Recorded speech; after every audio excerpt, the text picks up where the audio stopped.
Salut chers auditeurs, salut chères auditrices, bienvenue dans Sans Algo, le podcast qui vous en fait découvrir d'autres. Vous écoutez la version longue avec de la reco et de l'actu.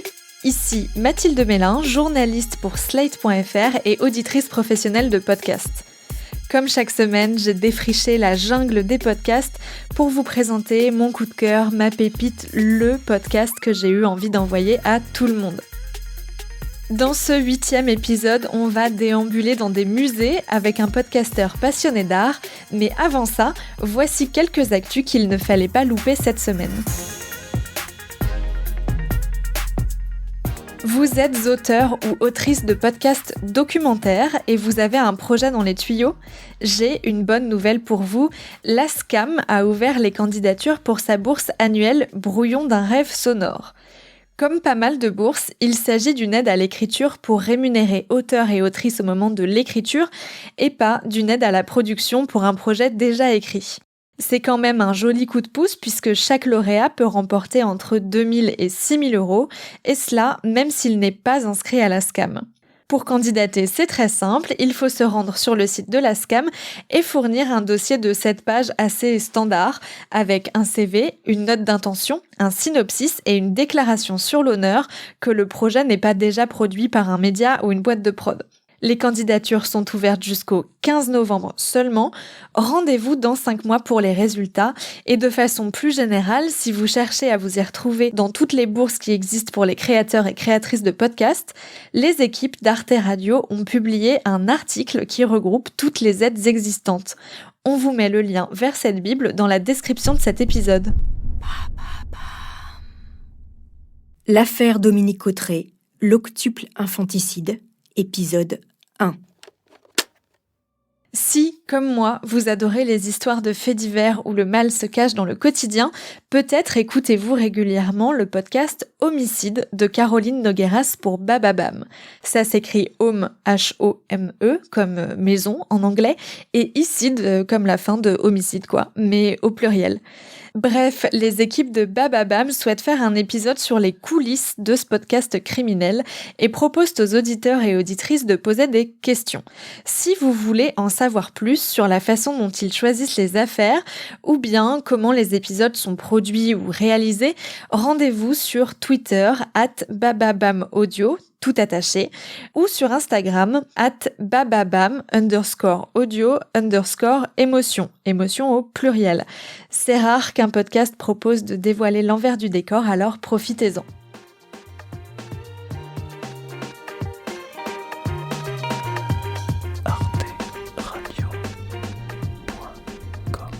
C'est un événement mensuel que propose Arte Radio avec ses goûters d'écoute à la Maison de la Poésie à Paris. Il s'agit à chaque fois d'une ou deux écoutes de podcasts, souvent en avant-première, en compagnie de Sylvain Gir, responsable éditorial d'Arte Radio, et des auteurs ou autrices des podcasts en question. Ce mois-ci, je trouve le programme vraiment alléchant, surtout parce qu'il y aura l'écoute en avant-première du podcast La Cage, une Française dans le djihad, qui a été fait par 2 journalistes dont j'ai tout de suite reconnu les noms, Edith Bouvier et Céline Martelet. Si je connais leurs noms, c'est parce qu'elles ont fait la 2e saison de Ma fille sous influence, excellente série documentaire de France Culture sur les jeunes filles qui partaient faire le djihad. Et comme vous l'avez sûrement compris, La Cage, une Française dans le djihad aborde également ce sujet. La série documentaire suit le parcours de Nesrine, 26 ans, revenue de Syrie après 5 ans auprès de l'État islamique. Vu la grande qualité de Ma fille sous influence, je n'ai aucun doute sur le fait que La Cage va être un excellent documentaire. Pour le découvrir en avant-première, ça se passe donc dimanche 7 novembre à 17h à la Maison de la Poésie à Paris. Pour réserver une place à 6 €, cliquez sur le lien dans la description de cet épisode. Bonjour, je m'appelle Morgane Tual et il est l'heure du monde. Et on termine sur un chiffre. On a appris par communiqué de presse que le podcast quotidien d'actualité du Monde, diffusé en exclusivité sur Spotify, qui s'appelle L'heure du monde, aurait cumulé 3 millions d'écoutes depuis son lancement en mars 2021. Ce nombre d'écoutes n'est pas certifié par un organisme extérieur. Le communiqué précise que sont prises en compte toutes les écoutes de 60 secondes ou plus et pas les téléchargements. 3 millions, c'est un score plus qu'honorable pour un podcast si jeune, mais il est à mettre en perspective. L'heure du monde doit une partie de ses écoutes à sa présence dans la playlist personnalisée Mon Daily proposée par Spotify. C'est un beau coup de pouce de la plateforme, surtout si on le compare avec un podcast un peu similaire comme Code Source du Parisien, qui a été lancé 2 ans plus tôt que l'heure du monde. Sur 7 mois, entre mars et septembre 2021, Code Source a cumulé 3,2 millions de téléchargements certifiés ACPM, donc un tout petit peu plus que le podcast du Monde, plus jeune mais soutenu par la plateforme suédoise.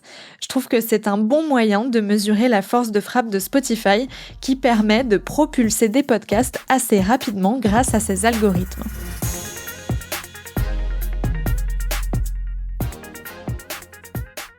Je sais pas vous, mais moi, les musées, c'est pas ma passion dans la vie.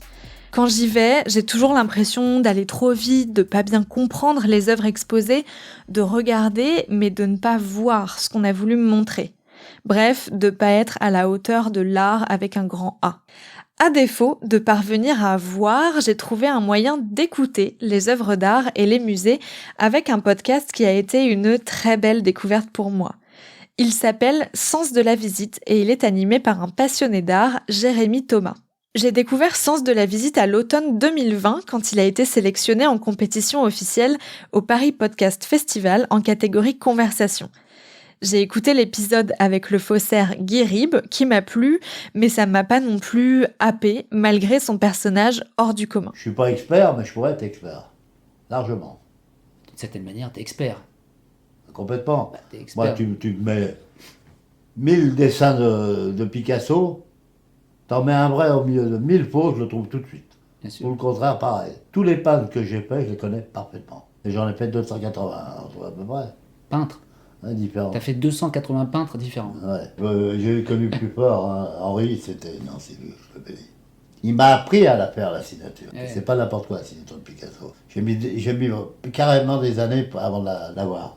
Celle de Chagall, pareil. Toutes les signatures, il faut qu'elle ait l'esprit de l'œuvre. Et les signatures, elle est spécifique à chaque œuvre, en fait. Je dis dans le livre, moi, quand je faisais à Chagall, j'étais Chagall. Je pensais comme lui. Il mettait un bouquet de fleurs tous les matins dans son atelier. Quand je faisais les Chagall, je mettais un bouquet de fleurs tous les matins. Et je m'inspirais du bouquet de fleurs.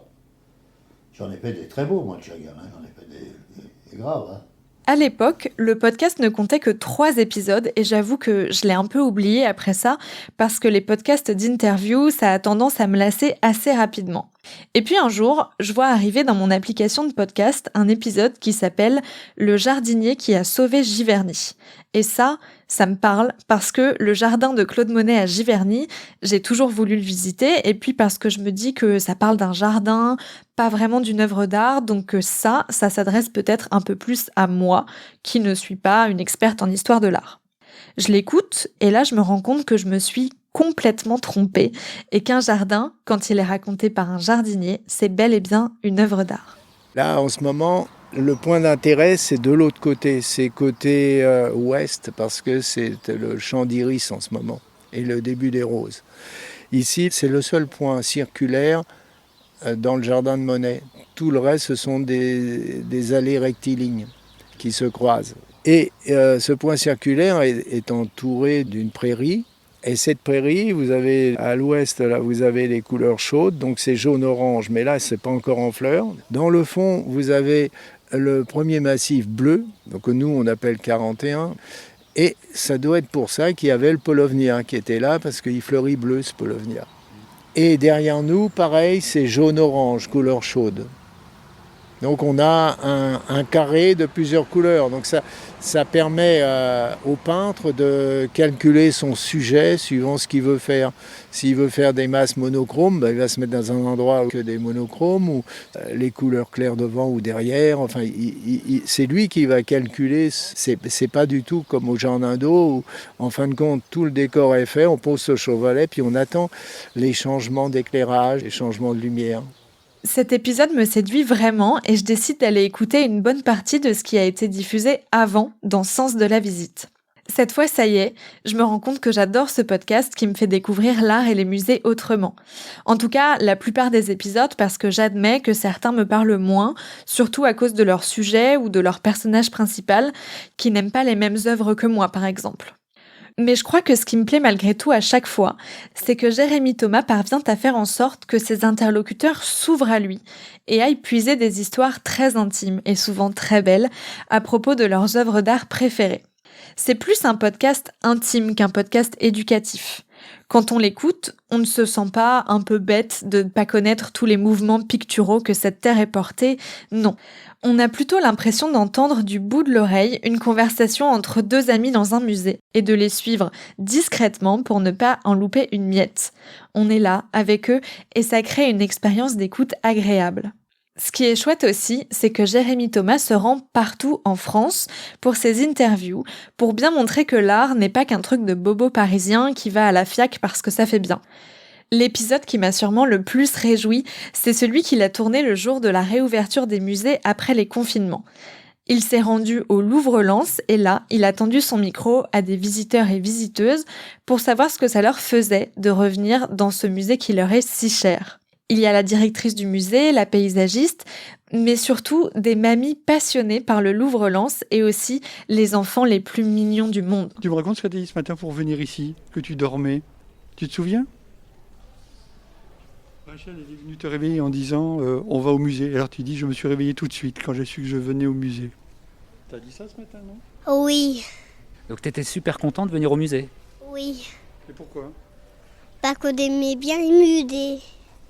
Oui, ce sont mes petits-enfants, Rachel et Gabin. Je suis venu avec Rachel il y a peut-être 2 ans et elle a beaucoup aimé. Donc quand on a su que les musées réouvraient, elle a dit moi je veux bien revenir tout de suite au Louvre-Lens. Et le mercredi ils sont à la maison, donc ils attendaient avec impatience de pouvoir revenir cet après-midi. Gabin, qu'est-ce que toi tu aimes au musée ? Il y a des sculptures et il y a des dessins. Oui. C'était la première fois. Je me rappelle plus des autres fois, moi, où tu y allais. Est-ce que tu es contente de ta visite pour l'instant, avec ta sœur et ton grand-père ? Oh, c'est pas mon grand-père, c'est mon papy. Merci en tout cas. Non, mais les enfants ils sont fascinés par les musées. J'aurais promis que tous les mercredis on ouvrirait un musée et ils sont très motivés à venir. Bonne fin de visite à vous alors. Merci. Ça peut paraître anodin, mais écouter un podcast qui interroge des enfants comme des vieilles dames, des directrices de musées comme des artistes, moi, ça me semble assez important. Ce podcast nous donne, à nous tous auditeurs, l'autorisation de nous approprier l'art et d'avoir un avis dessus, même si on n'a pas fait d'études d'histoire de l'art. Il nous montre aussi que les musées, les galeries ou les opéras sont des endroits plus vivants qu'il n'y paraît et qu'il suffit d'oser en pousser la porte pour s'en rendre compte. Sens de la visite, c'est un formidable programme qui propose des déambulations dans des musées et surtout une vision de l'art grand public et pas élitiste pour un sou. C'est ce genre de podcast qu'on cherche tous, je crois, ceux qui nous font voyager, qui nous donnent l'envie d'être curieux, peu importe notre âge, notre niveau d'études ou notre lieu de résidence. Ceux qui nous donnent l'autorisation de sortir de notre zone de confort dans la vraie vie. Moi, par exemple, depuis que j'écoute Sens de la visite, je vais au musée et à l'opéra, comme quoi la médiation culturelle, ça peut fonctionner. Et comme la meilleure personne pour nous parler de cette démarche reste son créateur, j'accueille tout de suite Jérémy Thomas pour parler avec lui de son travail sur ce podcast. Bonjour Jérémy Thomas. Bonjour Mathilde. Comment est née l'idée de Sens de la visite et pourquoi en avoir fait un podcast ? J'ai travaillé une quinzaine d'années dans le marché de l'art et le milieu de l'art contemporain. Et à la fin de cette première expérience professionnelle, j'ai travaillé dans des galeries d'art, des foires d'art contemporain. Je me suis un peu posé et j'ai réalisé que j'avais pas un plaisir assez simple ou sincère d'aller dans les musées et d'y aller par plaisir. Donc. Et à la suite de ça, je me suis posé la question d'un objet que je pouvais concevoir qui me donnerait du plaisir à moi et peut-être à d'autres de retourner dans les musées. Et donc le principe, c'était de dire que moi j'avais envie de parler aux gens dans les musées, devant les œuvres d'art, devant les tableaux, de savoir ce que des personnes ressentent, voient, pensent. À partir de là, j'ai commencé à enregistrer des conversations sur mon téléphone portable, tout simplement. Et puis l'idée du podcast est venue à ce moment-là, en me disant que ça pouvait être le format podcast pouvait totalement convenir aux confessions que j'arrivais à avoir devant les tableaux et que ça devenait un objet de médiation aussi, tout simplement parce que d'entendre des voix différentes, diverses et variées qui parlent devant un tableau d'art et qui expriment leur ressenti ou leur émotion, eh bien ça déclenche souvent chez les gens qui écoutent l'envie d'aller voir eux-mêmes le tableau ou l'expo dont on parle. Comment vous avez décidé de ce format qui est un peu hybride? C'est entre une conversation et une déambulation. On a un peu l'impression, comme vous dites, d'être par-dessus l'épaule des gens qui regardent une œuvre d'art. Est-ce que ça vous est venu naturellement? Est-ce que c'est quelque chose que vous aviez réfléchi? C'est vraiment entre les deux, c'est-à-dire que c'est à la fois une idée qui est venue sur le long terme, mais c'est aussi très naturellement, c'est-à-dire que comme au départ j'ai commencé vraiment dans les musées pour moi et tout seul à aller parler à des gens devant les tableaux, en fait c'est ce format-là qui a commencé à s'imposer à moi naturellement, parce que c'est ce que j'aimais tout simplement, c'est-à-dire c'était de parler à quelqu'un que je connaissais pas et de lui demander ce que lui voyait devant un tableau. Et en fait, naturellement, j'ai trouvé que ce format de la conversation, comme vous dites, c'était en plus, du point de vue de la médiation, c'était un bon format parce que la conversation, ça permet de pas être dans un rapport vertical avec les gens, mais horizontal. Et de la même façon, pour les gens qui écoutent, ils entendent une conversation, ils n'entendent pas juste un savoir qui est déversé verticalement, on va dire.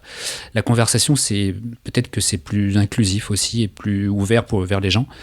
Donc ça s'est fait naturellement et ensuite j'ai trouvé que c'était un très bon format pour faire passer l'envie d'aller dans les musées. Il y a un point commun à tous vos invités, même s'ils ont des profils très différents. Il y a des conservateurs de musées, des commissaires d'exposition, des faussaires, des amoureux d'une artiste ou des simples visiteurs. Mais leur point commun à tous, c'est qu'ils ont un amour profond, soit pour une œuvre, soit pour un musée, soit pour une période. Est-ce que ça fait partie de vos critères de sélection quand vous choisissez vos invités? Il vous faut des amoureux? C'est vraiment quelque chose qui est important pour moi parce que justement, c'est là-dessus que moi, je fonde ma curiosité ou mon envie d'aller parler aux gens. J'ai besoin de ressentir leur passion, leur amour, une histoire assez incongrue, passionnante. Enfin, j'ai besoin de quelque chose qui m'accroche, moi, au départ, de toute façon. Et c'est jamais évidemment par intérêt ou parce que ce serait pas mal d'interroger cette personne-là parce qu'elle est importante, etc. Moi, c'est pas ce qui m'intéresse du tout. Ce qui m'intéresse, c'est qu'il y a un biais, il y a une histoire qui m'accroche. Moi, j'ai toujours eu ça dans ma vie. Je suis passionné des gens passionnés. J'adore les écouter. J'adore comprendre pourquoi, d'où vient cette passion. Peut-être parce qu'intérieurement, moi, j'ai souvent eu l'impression de ne pas en avoir vraiment des passions. Et ça, d'ailleurs, je crois que c'est assez partagé. Et donc, je suis toujours hyper preneur des gens qui en ont une et qui la partagent et qui l'expliquent. Et donc, c'est toujours sur ce biais-là que je vais essayer d'interroger quelqu'un. Et donc, c'est parfois un article de journal, par connaissance, par réseau, par idée, par exemple. Et à partir de là, après, j'essaye de contacter la personne et voilà. Ce que je trouve marquant dans vos invités, c'est qu'il n'y a pas beaucoup de discours institutionnels, même quand c'est des institutionnels qui vous répondent, comme par exemple des commissaires d'exposition ou des directeurs, directrices de musées. C'est pas tant ça qui vous racontent finalement. Comment vous faites pour leur faire parler, non pas avec des éléments de langage, mais avec leur cœur? C'est parfois la question que je me pose, moi aussi encore d'ailleurs. Mais en fait, c'est totalement ça le podcast, ce que vous décrivez. C'est-à-dire, c'est que même avec quelqu'un qui est commissaire d'expo, qui a un savoir et qui est vraiment une personne du monde de l'art, qui va être interrogée souvent, moi, c'est pas son savoir spécifiquement qui va m'intéresser, mais ça va être sa vie, sa passion, son ressenti. Qu'elle soit spectatrice d'œuvres d'art, commissaire d'expo, directrice, faussaire. Effectivement, c'est une façon de voir tout le monde aussi de la même façon, d'une façon égalitaire de voir les gens. Mais ouais, moi, je pense que comme j'ai vraiment cette envie d'en savoir un peu plus sur la personne, ou d'en savoir différemment, et ben en fait, naturellement, moi, j'ai des questions qui viennent. Je m'autorise à poser la question de la personne, de lui demander si ça vient de son enfance, cette passion pour tel artiste. Est-ce qu'elle se souvient de son premier souvenir d'expo, son premier tableau?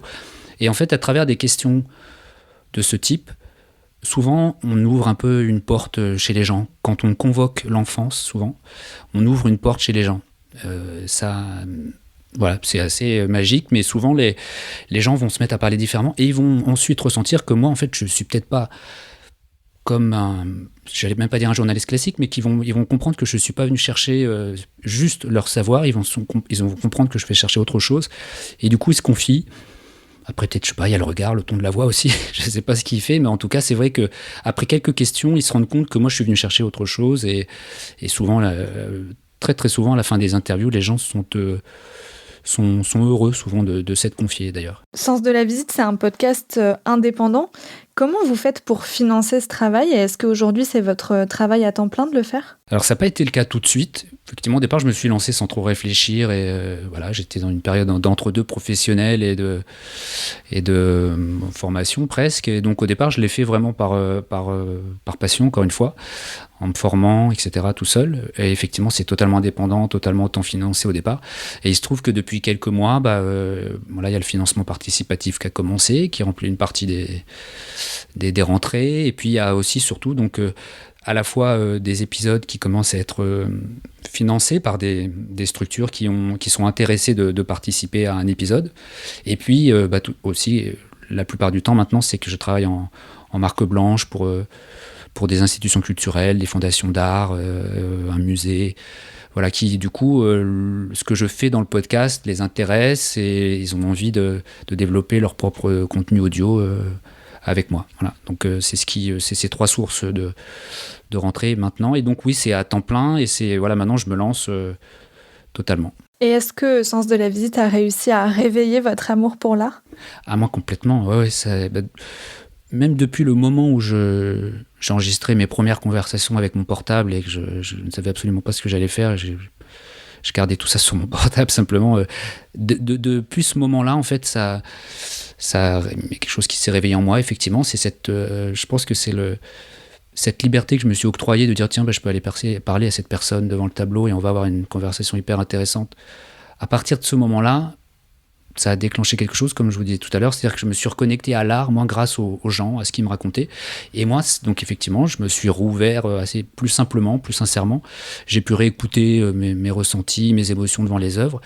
Et maintenant, avec Sens de la visite tel qu'il est maintenant, le podcast, effectivement, je sais pourquoi je vais dans un musée maintenant, je sais pourquoi les musées m'appellent aussi, et j'ai eu l'impression, par moments, j'ai cette impression de savoir exactement pourquoi je fais les choses. Donc ça, c'est très agréable. Et je vais terminer par une question difficile. C'est quoi l'art pour vous ? C'est vaste, parce que je pourrais dire pour l'instant, il y a 24 définitions de l'art comme j'ai d'épisodes.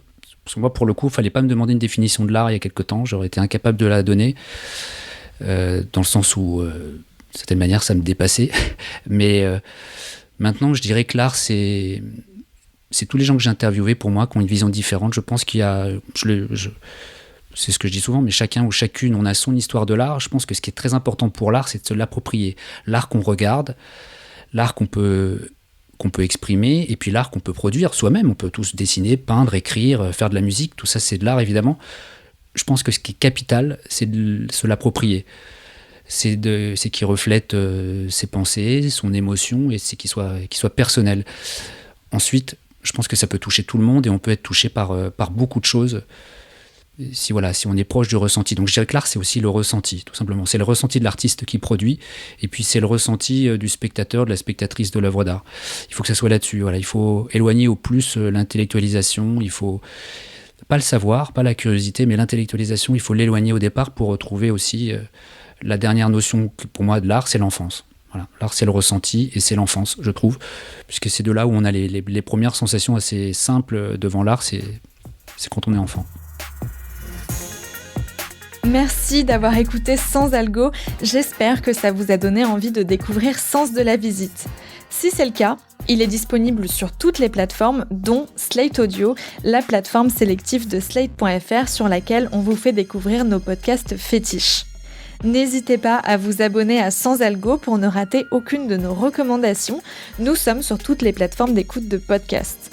Vous pouvez aussi en parler autour de vous et nous dire si nos recommandations vous plaisent à l'adresse mail dans la description de cet épisode. Je vous donne rendez-vous la semaine prochaine pour d'autres recommandations garanties 100% sans algo.